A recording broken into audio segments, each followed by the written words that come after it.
안녕하세요, 여러분. 백영기 목사입니다. 오늘 여러분들과 함께 열왕기하 3장 21에서부터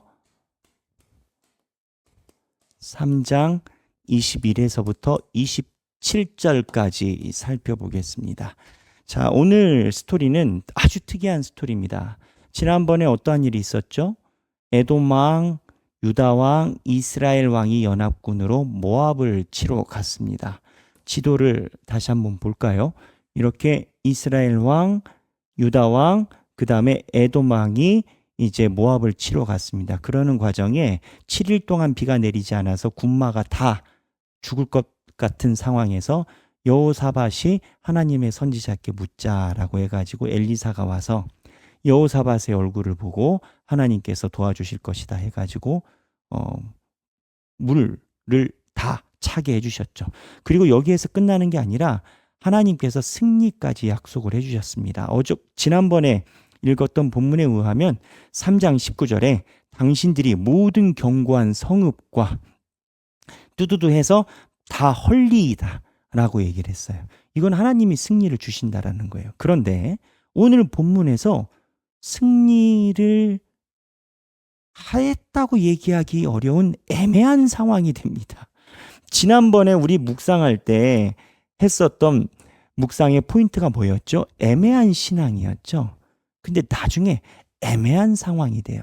어떠한 애매한 상황이 되느냐?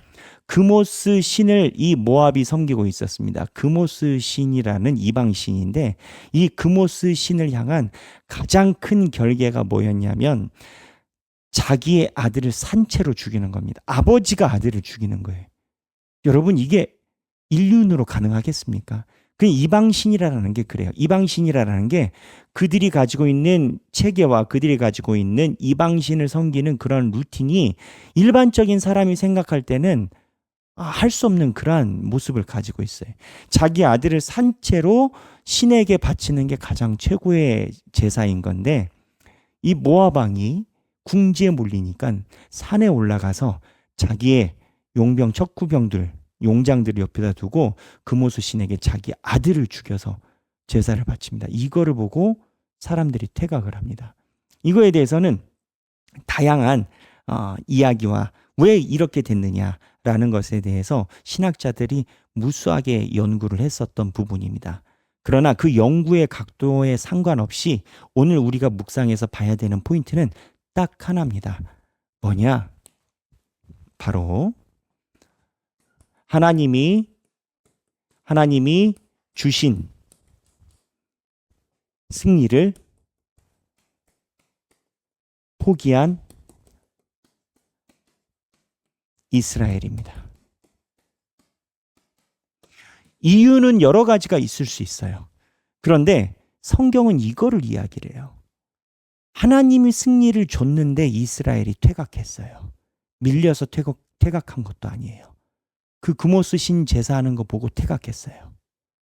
세상에서 우리가 하나님을 믿는다라고 세상에 나갔는데 하나님이 승리 주신다고 얘기를 하셨어요. 그런데 하나님의 승리에 대한 약속이 없어서 진 게 아니라 하나님께서 해주신다라는 비전이 있는데 성도가 퇴각한 건 거예요. 이러면 어떻게 되겠습니까?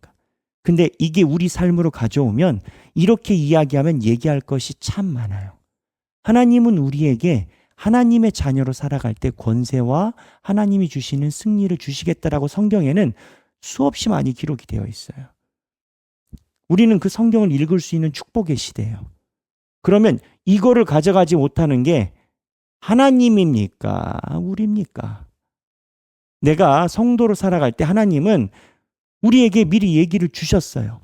너희가 날마다 말씀 속에 살고 하나님을 붙잡고 살아가면 하나님이 길이요 생명이요 진리가 되시고 하나님께서 선한 목자가 돼서 인도하신다라고 기록이 되어 있어요. 음성이 없는 게 아니에요. 우리에게 신탁이 없는 게 아니에요. 그런데 하나님의 신탁을 우리가 포기해요. 그래서 생각하기 거꾸로입니다. 생각하기 하나님의 비전을 포기하지 않기 위한 않기 위한 스스로의 경건의 노력을 나누자. 그리고 계획을 나누자. 하나님의 비전을 우리가 포기하는 일이 없게 하기 위해 우리도 하나님 말씀에 정의해야 되지 않겠습니까? 오늘은 3장 21에서 27절 아주 희한한 내용입니다. 이 내용을 보고 하나님께서 주신 비전을 포기하지 않기 위한 우리의 다짐과 경건의 노력을 나눠보는 시간이 되면 좋겠습니다. 행복한 성경 읽기 되시길 바랍니다. 감사합니다.